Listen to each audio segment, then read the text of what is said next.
है हमारे साथ श्याम सुंदर श्रीवास्तव कोमल जी मध्य प्रदेश से जुड़े हुए हैं। आदरणीय सह संस्थापक केशव विवेकी जी हमारे साथ जुड़े हुए हैं और इस मंच के जो मुख्य कहानी वाचक है वो है आदरणीय सुरेंद्र प्रजापति जी। आप बिहार की धरती से जुड़े हुए हैं, आप सभी का विशेष आभार।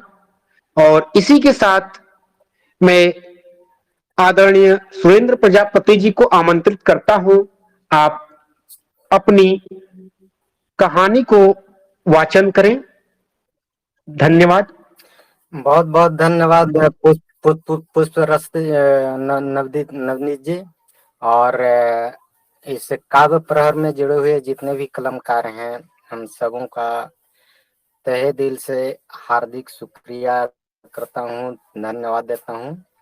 और विशेष कर केशव विवेकी जी को, जो इस संस्था के संस्थापक हैं, और उनके बिना यहाँ कोई भी कार्यक्रम का कल्पना करना बिल्कुल नीरस सा जान पड़ता है। तो इस कार्यक्रम में बहुत बहुत उनको योगदान रहा और उनके कर्तव्य निष्ठा को, उनकी कर्म निष्ठा को हम नमन करते हैं, अभिनंदन करते हैं। और मैं सुरेंद्र प्रजापति, जितने भी इस मंच से जुड़े हुए कलमकार हैं, सबको एक बार फिर से तहे दिल से हार्दिक स्वागत अभिनंदन करता हूं। मैं सुरेंद्र प्रजापति, गया बिहार से, और यहाँ पर आप सबों के बीच एक छोटी सी कहानी लेकर के उपस्थित हूँ। कहानी का शीर्षक है तिलक, और ये एक ऐतिहासिक कहानी है। तो एक बार फिर से हम सबसे एक नम्र निवेदन करना चाहेंगे कि हम शायद इस साहित्यिक जीवन में पहली बार किसी प्रोग्राम में, किसी मंच पर पहली बार लाइव आ रहे हैं। तो अगर हो सके, अगर बीच बीच में कोई त्रुटियां हो हमसे, तो एक छोटा भाई समझ करके क्षमा जरूर करेंगे।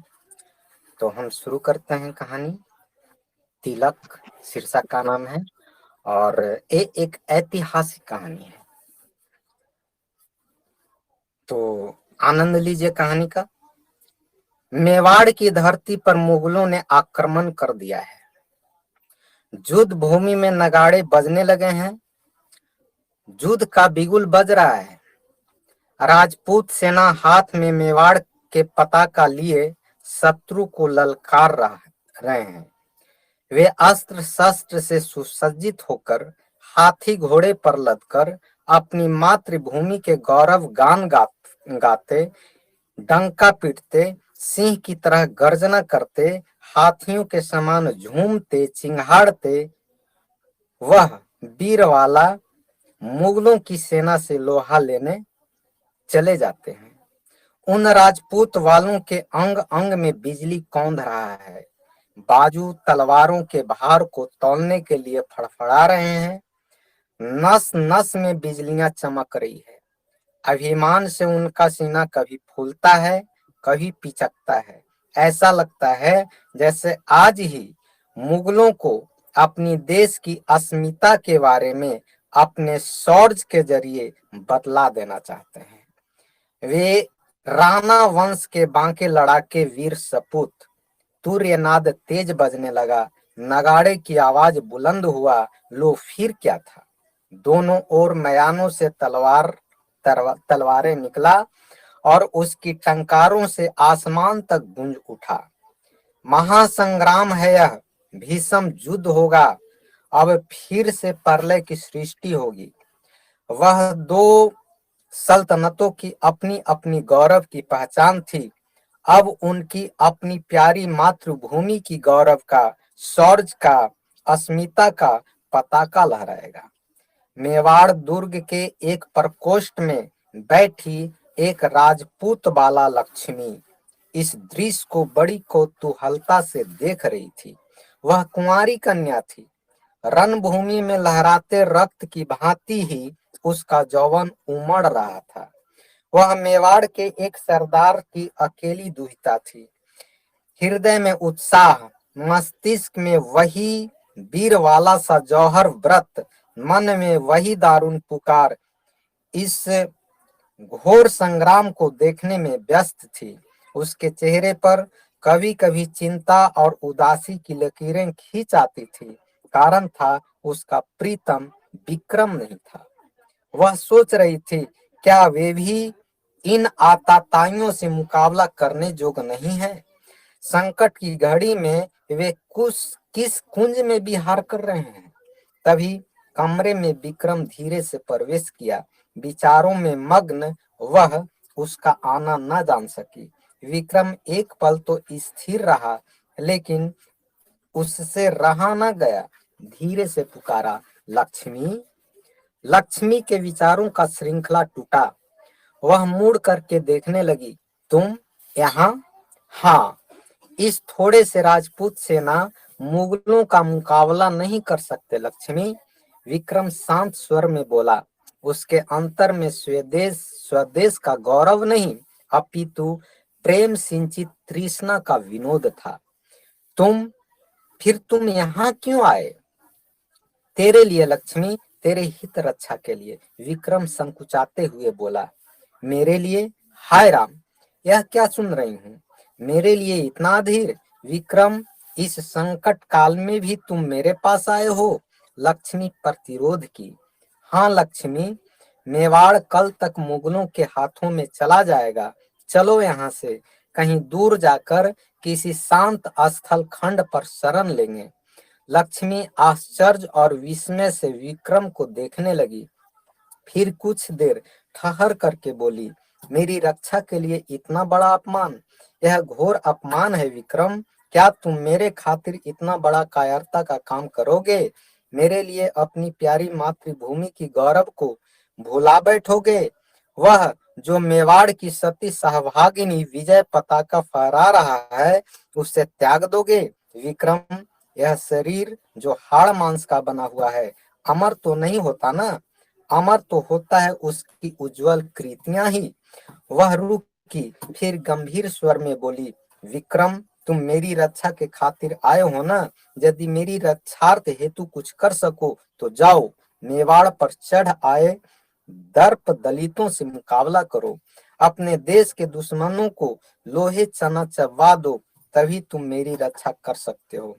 जब तक देश की संस्कृति पाक रहती है, तभी तक उस देश की नारियां पवित्र गीता की तरह सती सावित्री बनी रहती है। देश की जीवित संस्कृति में ही नारियों की आस्था जिंदा रहती है विक्रम, इसलिए जाओ। कहते कहते वह रुकी। विक्रम कुछ पल अस्थिर रहा, फिर दबे जुबान से बोला, प्रिय, मेरा हृदय घबरा रहा है। क्यों? जिस रणभूमि में स्वधर्म पालन और विजय कृति की अभीष्टदायिनी कल्पलतिका को हर रखने के लिए ब्रजमंडल सी होली मचाने वाली खड़ग देवी ही सती हस्तिनी बनी रहती है, जिस रणभूमि में दुश्मनों का गर्म रक्त ही पवित्र गंगा की तरह होती है, और जहां हाथों में बंधा अस्त्र ही वीरों का प्रेयसी है, वहां जाने से भी हृदय घबरा रहा है विक्रम। लक्ष्मी उलाहने के स्वर में बोली, लक्ष्मी, मेरे शरीर में राजपूतों का रक्त है, हिम्मत 1000 गुना है, लेकिन मुगलों की सेना के सामने हम टिक नहीं पाएंगे। फिर बस करो विक्रम, मुझे अफसोस है तुम जैसे कायर पुरुष से प्रेम कर बैठी। विक्रम, देखो, मैं तुम्हारी प्रेयसी हूं ना, लेकिन मेरे प्रेम को और कलंकित मत करो। तुम मेरी रक्षा के लिए आए हो ना, तो सुनो। परलय के अंतिम छोर तक नारियां भी निर्भीक और सत्यवादिनी सिंहनी होती है।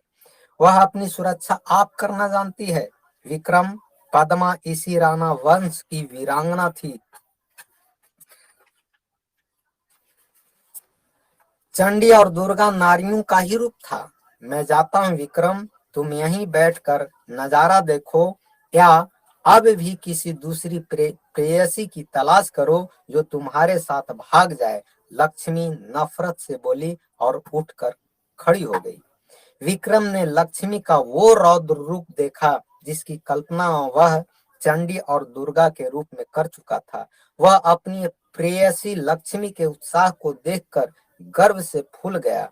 उसके दृढ़ निश्चय को देख उसका मस्तक तन गया। उस वीरवाला की इतनी हिम्मत, इतनी अडिग पहचान। उत्साह से वह बोल पड़ा, नहीं नहीं लक्ष्मी, मैं जाता हूँ, सच मैं जाता हूँ। घनघोर जूझ छिड़ा है, हम जी जान से लड़ेंगे, हजारों वार काट गिराएंगे, समुद्र सी मुगल सेना को मत डालेंगे, हिम्मत कभी न हारेंगे। उस फौलाद से दुश्मनों की तलवारों को रन बनकर डालेंगे।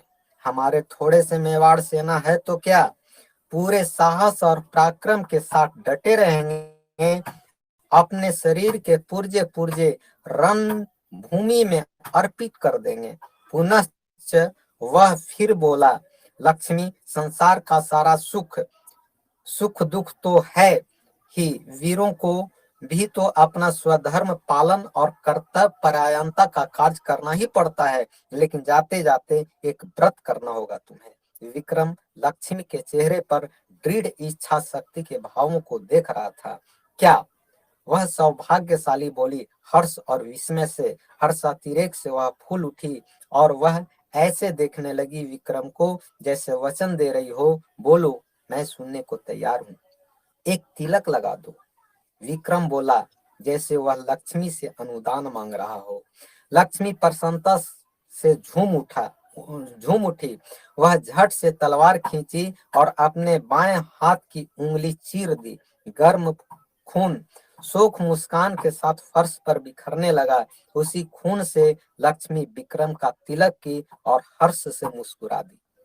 विक्रम जातीय गौरव की उस संरक्षिका प्रेयसी के इस अनमोल उपहार से फूले नहीं समाया, सीना गर्व से फूल गया।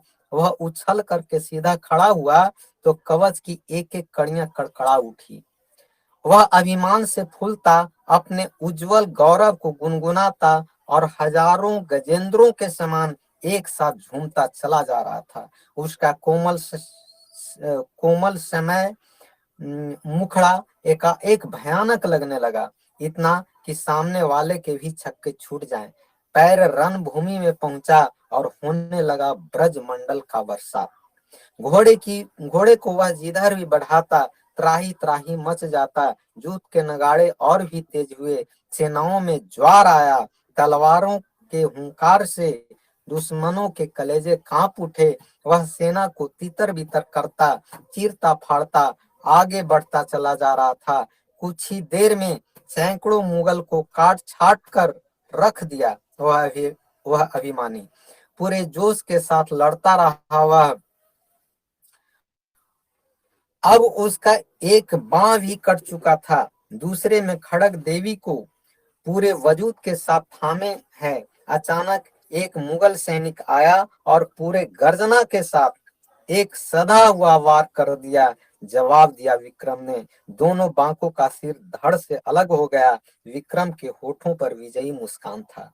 लक्ष्मी झरोखे से देख रही थी। वह दौड़कर झरोखे से उतरी और रणभूमि में आई। फिर विक्रम के पास बैठकर उसका सिर अपने गोद में रख ली। फिर वह खून से सोनित बाल को धीरे धीरे सहलाने लगी। आंखों में आंसू तैर रहे थे, लेकिन मुख पर गंभीर मुस्कान थी। और फिर वह बहुत ही हर्ष के साथ कमर से कटार निकाली और अपने गर्दन पर चला विक्रम पर ससमान सो गई।